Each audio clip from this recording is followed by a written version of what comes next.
Des visages venus de l'époque où les pyramides de Gizeh ont été érigées. Se souviennent-ils encore de la splendeur de la civilisation qui les a vus naître? Ou bien toute la théorie est-elle fausse? Ces gens vivaient dans un monde que nous pouvons à peine imaginer. Quelles connaissances ont-ils hérité des profondeurs de la préhistoire? Si nous optons pour cette théorie alternative, voyez à quoi nous sommes confrontés. On a une civilisation antédiluvienne et puis plus rien. Plus rien pendant 1000, 2000 ans. Et puis ça redémarre. Où est le lien? Où sont les autres preuves de l'existence de cette culture? Montrez-moi un tesson de poterie, un outil, une inscription. Montrez-moi une sculpture, un autre site archéologique qui date de cette période. C'est comme si on avait dit à Magellan, après son voyage autour du monde, que la Terre était quand même plate parce qu'il n'y avait personne d'autre qui en avait fait le tour. C'est l'histoire de la civilisation qui est en cause ici. Comme je l'ai dit, les choses ne sont pas linéaires depuis les stupides hommes des cavernes jusqu'aux génies que nous sommes avec nos bombes à hydrogène et nos dentifrices à rayures. West, Bauval et Hancock pensent qu'une culture inconnue et beaucoup plus ancienne a peut-être laissé des traces dans les couloirs souterrains de la Grande Pyramide ou dans la vallée et les temples funéraires au pied du Sphinx. Officiellement, ils datent du temps des pharaons, mais les indices sont minces. Leur austérité nue et massive ennuie les archéologues, car elle diffère entièrement des constructions de l'Égypte que nous connaissons.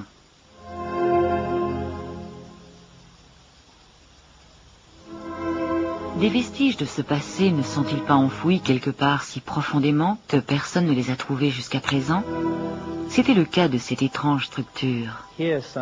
Ici, à 500 km au sud de Gizeh, à Losirion, nous nous trouvons face à un autre de ces bâtiments énigmatiques, anonymes, qui semblent ne dater d'aucune époque connue.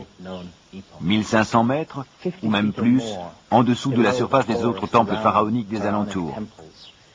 Est-il possible que ce ne soit qu'une parmi beaucoup d'autres structures de ce type enfouies dans les sables égyptiens?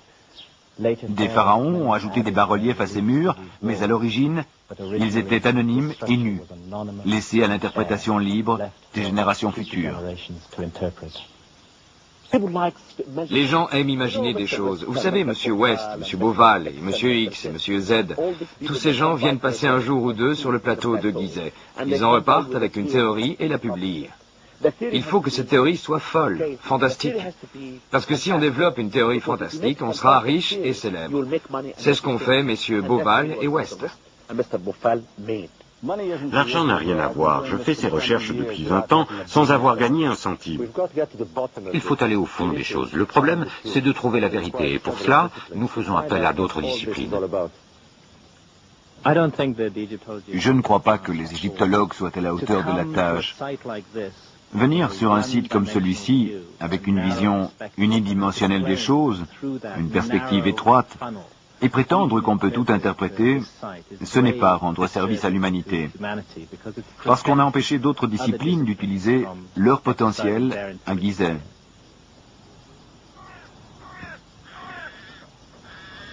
L'ancienne Égypte croyait qu'il y avait eu un commencement des temps, une genèse pendant laquelle les dieux régnaient.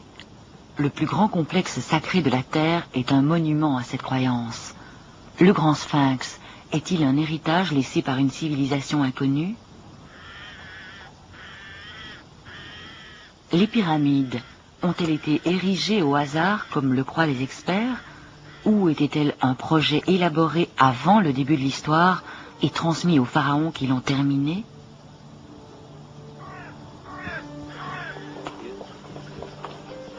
Les anciens eux-mêmes croyaient à un tel héritage, comme Bauval et Hancock aujourd'hui. Un mystérieux indice se cacherait-il dans les caves de ce musée berlinois?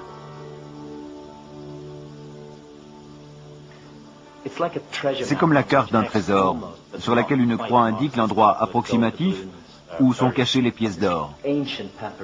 Cet ancien papyrus raconte comment Khéops, le bâtisseur de la Grande Pyramide, a cherché à Héliopolis une mystérieuse boîte noire, contenant le nombre des chambres secrètes du sanctuaire de Thoth.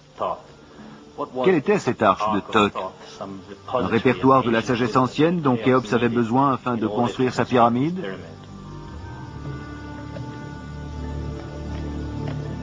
Thoth, le scribe des dieux et le gardien de leur sagesse.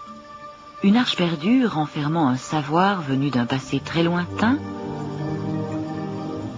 Quelque chose de similaire se cache-t-il derrière cette porte secrète dans la grande pyramide? Étant donné tout le mal qu'il s'est donné pour la dissimuler, Khéops trouvait sûrement que c'était important. Ou alors, le secret se cache peut-être à l'endroit que John West a situé avec un sismographe.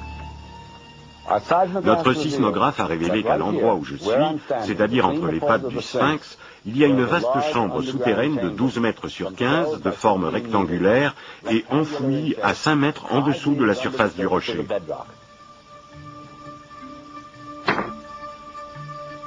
Les experts et les autorités opposent le même silence face aux limiers autodidactes qui découvrent de nouveaux indices remettant leur dogme en question. Toute recherche de chambre secrète ou d'une arche perdue symbolique est bloquée. Personne ne veut sans doute ressasser les vieilles rumeurs héritées du passé. Les anciens Grecs écrivaient que les prêtres égyptiens parlaient d'une civilisation antérieure à la leur. Ils l'appelaient Atlantis. En 1945, le voyant américain Edward Cayce avait prédit sous hypnose que vers l'an 2000, on retrouverait sous les pattes du grand sphinx de Gizeh les traces d'une civilisation beaucoup plus ancienne que celle d'Égypte. Des rêves? Des fantasmes? Peut-être, mais un sismographe ne ment jamais.